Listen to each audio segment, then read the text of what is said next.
Então tá, vamos caminhar um pouco agora então, vamos para o quarto século, a igreja no quarto século. Agora nós estamos realmente avançando um pouco mais. A maioria das coisas que nós falamos até agora pegava sempre o segundo e o terceiro século meio junto. Agora nós vamos para o quarto século, que é um século em que vai mudar muita coisa. É um século em que ocorrem profundas transformações. E o próprio Império Romano estava passando por um momento de profunda transformação também. Num certo sentido, o Império Romano estava vivendo um momento de caos. Chegamos num momento em que havia 6 imperadores diferentes. 6 imperadores. No fim, acabou por prevalecendo um sujeito chamado Flávios Valérios Aurélios Constantinos, mais conhecido como Constantino.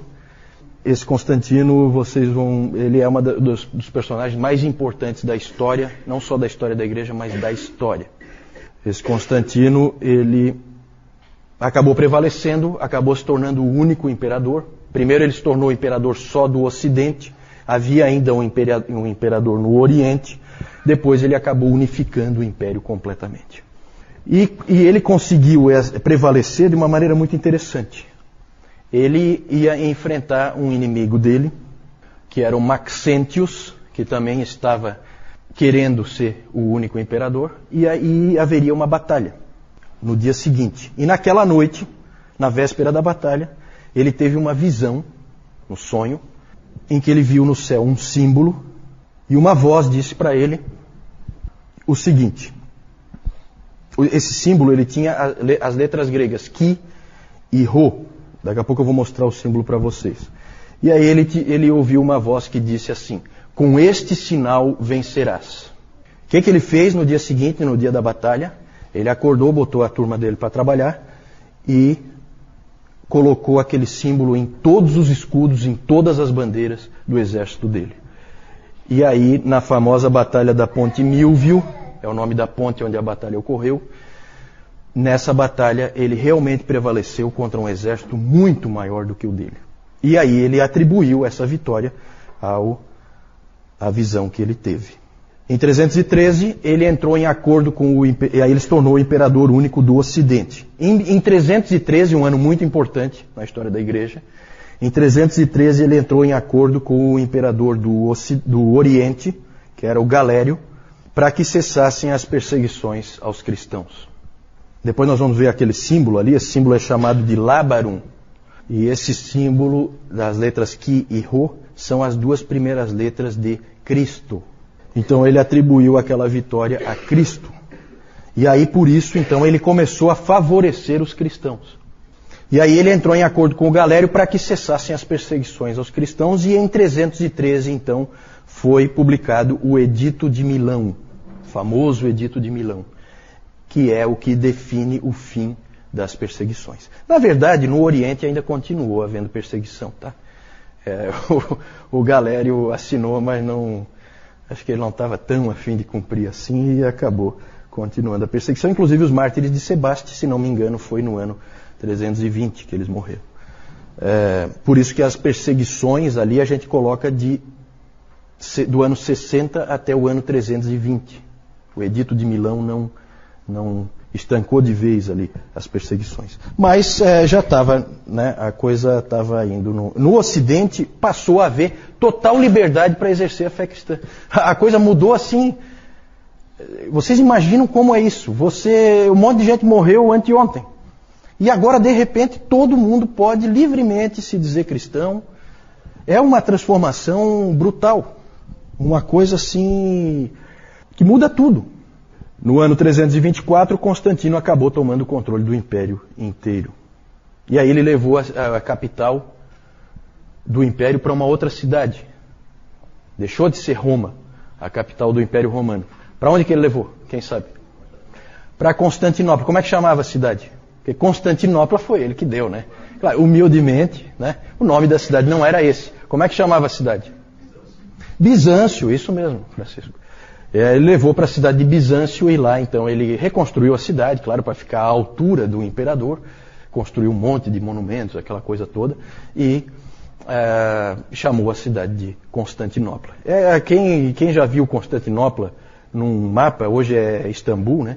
você vai ver que ela é extremamente estratégica, porque ela fica no ponto de encontro da Ásia com a Europa. E o grande inimigo dos romanos naquele tempo eram os persas que vinham do Oriente. Então ele estrategicamente levou, como ali havia muito problema, ele levou a sede do império mais para o Oriente. E isso aí vai ter consequências para a igreja, tá? Tudo tem consequências. Já vamos ver isso aí. Até a mudança de Roma para Constantinopla vai afetar a igreja profundamente. A pergunta é a seguinte: Constantino era um cristão? Isso aí é difícil de dizer. Ele, ao longo da vida dele, ele sempre viveu uma vida que se poderia dizer subcristã, né? A vida dele não correspondia à fé que tinha. Evidentemente que ele não era disciplinado como o povo comum, porque ele era o imperador e todo mundo era grato a ele. E aí nós vamos ter figuras como esse Eusébio de Cesareia, que... Bom, depois eu falo do Eusébio. Mas ele sempre foi confuso no seu entendimento da fé. Ele dizia que Jesus Cristo tinha salvo ele dos seus pecados, mas ele sempre interferia na igreja. Quando ele dava um palpite, normalmente era errado. Então o entendimento dele era precário. Ele originalmente era um adorador do Deus Sol, como geralmente as tropas romanas eram. Então é difícil dizer. Ele, na verdade, nunca se batizou. Ele foi batizado só no ano da sua morte.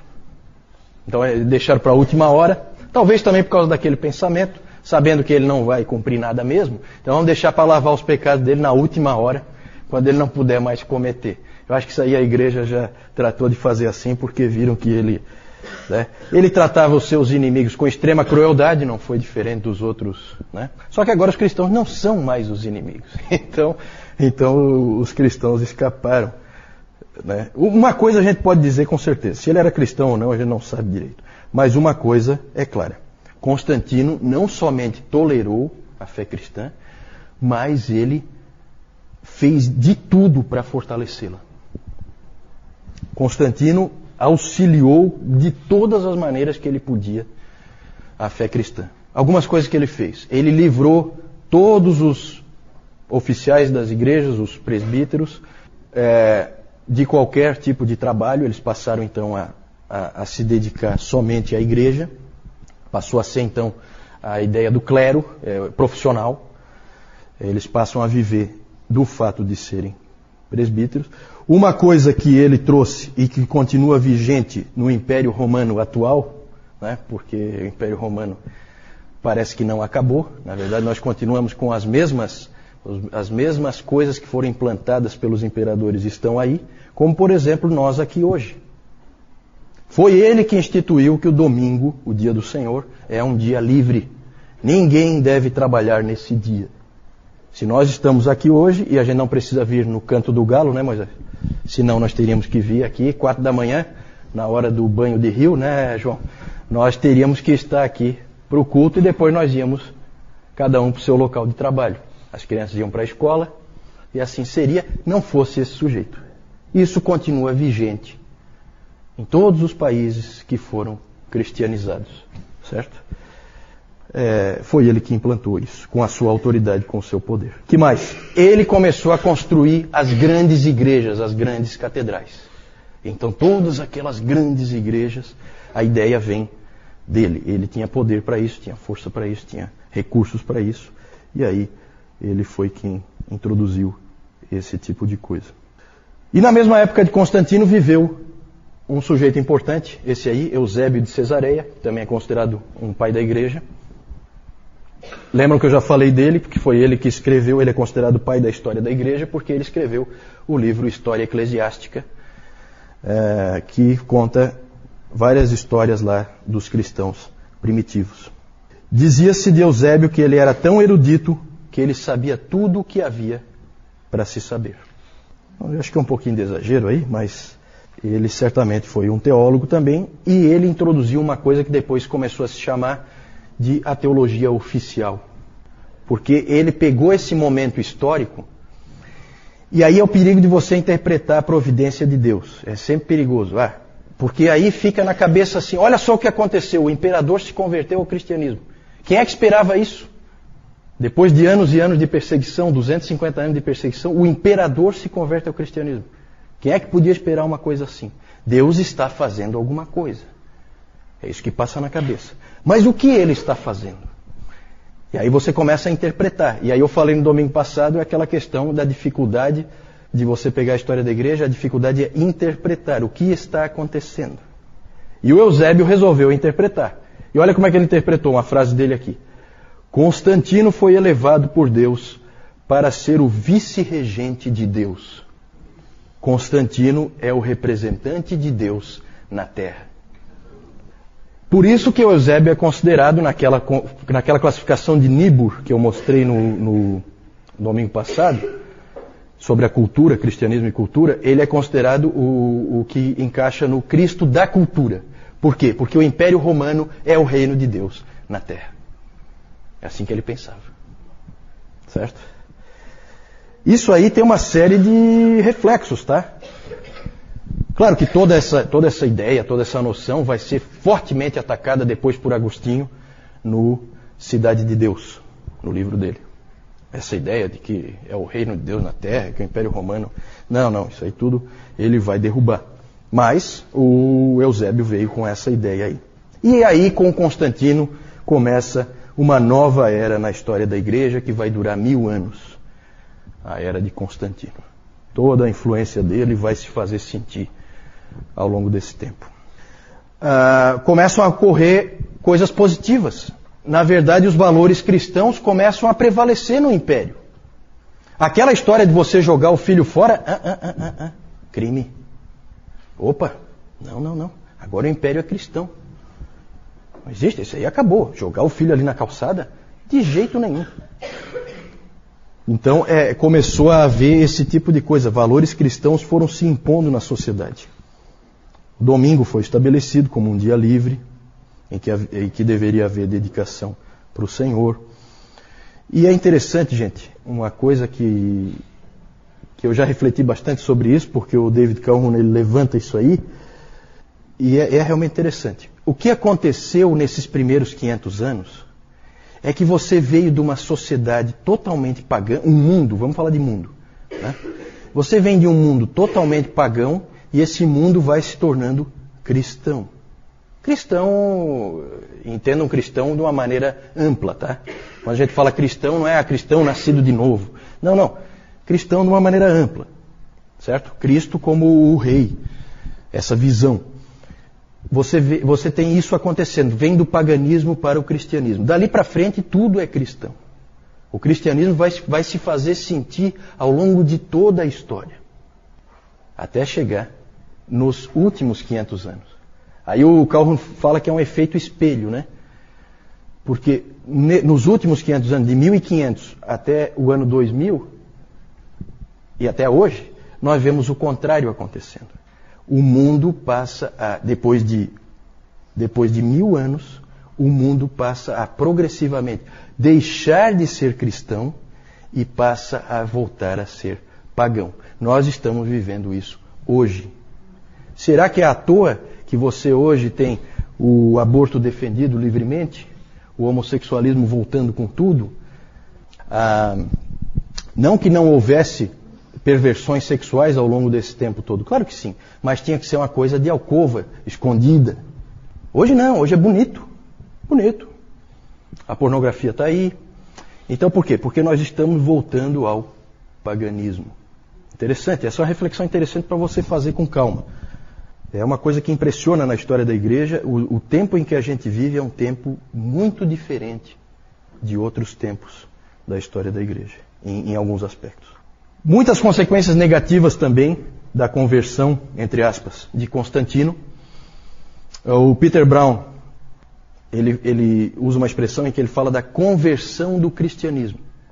Que não é o império que se converte ao cristianismo, é o cristianismo que se converte ao império. Certo? Então o cristianismo perdeu alguma coisa aí. E um historiador disse, aí para a gente entender um pouco mais, né? Porque a gente vai começando a ver agora o quê? A gente vai começando a ver a igreja cada vez mais buscando o quê? Riquezas, luxo, glória, poder. Foi sempre assim? Começou assim? Aquele grupo de pescadores que seguiam um carpinteiro? Não. Agora é o império. Agora o padrão é o padrão do imperador. As igrejas são feitas como palácios. Certo? Daqui a pouco nós vamos ver umas figuras aí que mostram já essa situação. E, na verdade, nós vemos que um historiador disse o seguinte, eu acho que também é uma frase interessante para a gente refletir. Ele fala assim: a Igreja Católica Romana é o fantasma do Império Romano. O Império Romano acabou, mas no catolicismo romano você tem todos aqueles elementos ali sobrevivendo, né, numa coisa assim meio fantasma mesmo. Mas tudo ali vai se construindo. Outras consequências, por exemplo, aí eu não sei, alguns vão dizer que foi ótima, isso que eu vou falar agora, que foi uma coisa ótima, e outros vão dizer que foi péssima. O quê? Conversões em massa. Por que será? Gente, agora ser cristão é fácil e é extremamente vantajoso. Exatamente. Agora é maravilhoso ser cristão. Então você tem centenas de milhares de conversões ao cristianismo, como nunca se viu. Impressionante. O que é um imperador, né? O imperador é um grande evangelista de massas, né? Gente, essa coisa assim de evangelismo em massa tem que tomar cuidado, porque há conversões e conversões, né? Tem que tomar um pouquinho de cuidado. E é claro que depois de Constantino surge uma coisa que antes não existia. Existiam heresias, existiam gente que entendia as coisas erradas, mas não existia uma coisa chamada nominalismo. O que é nominalismo? Cristão nominal, cristão só de nome, que não tem compromisso nenhum com Cristo, não tem compromisso nenhum com a fé cristã. Mas vai à igreja todo domingo, certo? E vai sempre prestar aquela reverência verbal a um Deus que na verdade ele não adora, ele não está nem aí, porque para ele é interessante. E aí a gente vê de novo o fantasma do Império Romano, né, no que a gente vê normalmente no catolicismo romano. Pode seguir aí. Eu não vou gastar tempo aqui, mas eu acho que a gente não pode deixar de falar, para a gente não passar a ideia de que a igreja só existia no Império Romano. Tá? A igreja fora do Império, no quarto século, o que nós temos ali? Na Ásia, o centro da igreja, a igreja mais forte na Ásia, está na Pérsia. Existia uma igreja forte, fora do Império Romano, lá na Pérsia. Essa igreja passou a ser perseguida violentamente aí no quarto século. É interessante porque no que cessou a perseguição no Império Romano, começou na Pérsia. Talvez até pela própria cristianização do Império Romano, os persas que eram inimigos dos romanos podem ter feito essa associação de que cristãos são romanos e, portanto, são nossos inimigos. E aí houve uma das maiores, talvez a maior perseguição que já ocorreu em massa, né, perseguição em massa da história da igreja. Existem estimativas de que 190 mil cristãos persas tenham sido mortos nessa grande perseguição no quarto século na Pérsia. Isso é bem mais do que todos os mortos nos 250 anos de perseguição no Império Romano. E o interessante é que esses cristãos ali da Pérsia normalmente foram bem mais fiéis do que os cristãos lá do Império Romano. Eles apostataram muito menos, foram muito mais fiéis, na média. Claro que a gente conhece poucas histórias, porque nós temos registros principalmente do Império Romano. De novo, aquela seletividade, a gente só consegue contar o que a gente tem, e o que a gente não tem é um problema. Na África também, fora do Império Romano, alguns lugares na África eram Império Romano, como nós já vimos. O norte da África todo, Tertuliano era africano, Agostinho era africano, o Cipriano era africano, você tem um monte de gente ali. Então todo o norte da África ali é Império Romano. O Egito é Império Romano. Mas mais para baixo ali do Egito, você tem o reino de Axum, que é a Etiópia, hoje é a Etiópia, que não é Império Romano. E você tem mais para baixo ainda, mais a sul, você tem a Núbia, que hoje é o Sudão, aquela região ali onde é o Sudão. esses países aí foram cristianizados. São histórias interessantes, a gente não tem tempo para ficar vendo, né? Mas é muito bacana. A Etiópia, a igreja etíope, devia a sua origem ao que eles chamavam de os 9 santos. Os 9 santos são 9 missionários que vieram da Síria. Então é bacana essa coisa mundial, né? 9 missionários da Síria vieram e evangelizaram um país inteiro, um reino inteiro, que é esse reino de Axum. A Núbia também foi, aí eu não sei exatamente quem é que alcançou, mas também havia cristianismo ali. Na Etiópia persiste essa igreja até hoje, é uma igreja separada, né? Ela tem uma história separada, ela é diferente. Na Pérsia também existe essa igreja. Vocês lembram na época da guerra do Iraque, que se dizia lá, vinha aquele Tariq Aziz, ele vinha fazer um pronunciamento e ele não era muçulmano, ele era cristão, certo? Só que ele não é um cristão evangélico ou católico ou nada disso, ele é cristão dessa igreja da Pérsia, lá do, sabe? É uma igreja completamente à parte, ela não passa pela história que nós passamos, então é diferente. A igreja na Núbia foi praticamente destruída, desapareceu, né? Ali houve principalmente perseguição da parte dos judeus. Volta só um pouquinho aí, eu só quero falar mais uma coisa. A ida de Constantino, eu falei antes que a ida de Constantino para Constantinopla, ele sai de Roma, leva o império, a sede do império para Constantinopla. Mais ou menos como o Juscelino, que levou a capital, que era Rio de Janeiro, levou para Brasília. Então aconteceu uma coisa parecida no Império Romano, só para comparar. E isso aí fez com que em Roma, que era a grande cidade, gerasse um vácuo de poder, né? Ali sempre foi a sede de poder e agora ficou assim. Tinha lá um sub-imperador, mas não era a mesma coisa. Ficou assim uma carência ali daquela cidade de poder, de ter ali alguém que fosse realmente poderoso. Adivinha quem que ocupa esse vácuo? O que vocês acham? Quem? O Papa, né? O Papa. Que aí o bispo ali, bispo é pouco, né? Bispo tem em toda a cidade. Isso é coisa pequena. Isso é coisa para qualquer um, né? Então começam a acontecer essas coisas interessantes aí. Tudo tem uma explicação histórica. Pode passar? Só aqui rapidamente, esse aqui é o Lábarum, né? Aquele símbolo. Aqui é um quadro, evidentemente, do Constantino. Lá no cantinho está o Lábarum. Então ele vendo, com este sinal vencerás. Lá a batalha da Ponte Milvio, né? Como o artista simbolizou, com uma ajuda de anjos e tal. Tudo isso aí é só arte, né? Pode passar? Aí nós já vemos a influência, né, do Império sobre a Igreja. Aquilo que o Peter Brown chamou de conversão do cristianismo. O cristianismo se convertendo a alguma outra coisa que não é cristianismo. A gente vê, por exemplo, como é que começa a ser a ceia, certo? Cálice de ouro, bandeja de ouro cravejada de pedras preciosas, certo? Olha só, né?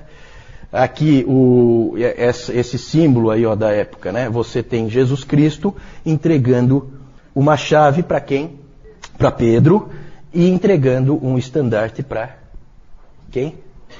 Constantino, né? Teologia oficial. Um sarcófago de um cristão, certo? Quanto é que vocês acham que custa para você contratar um artista para fazer todo esse entalhe aqui, certo? Né? No teu leito de morte. Então começou essa coisa, luxo, pompa, riqueza, poder. Entrou na igreja. Vamos lá. Esse é o Eusébio de Cesareia, só, claro, simbolizado aí por uma figura. Vamos lá. Vamos falar agora, trocando alguma dúvida aí, nessa questão do quarto século? Não sei. A pergunta é se consta na batina dos padres esse símbolo ali, o Lábarum. Pode ser, eu até vou investigar isso aí. Pergunta interessante. Vamos ver.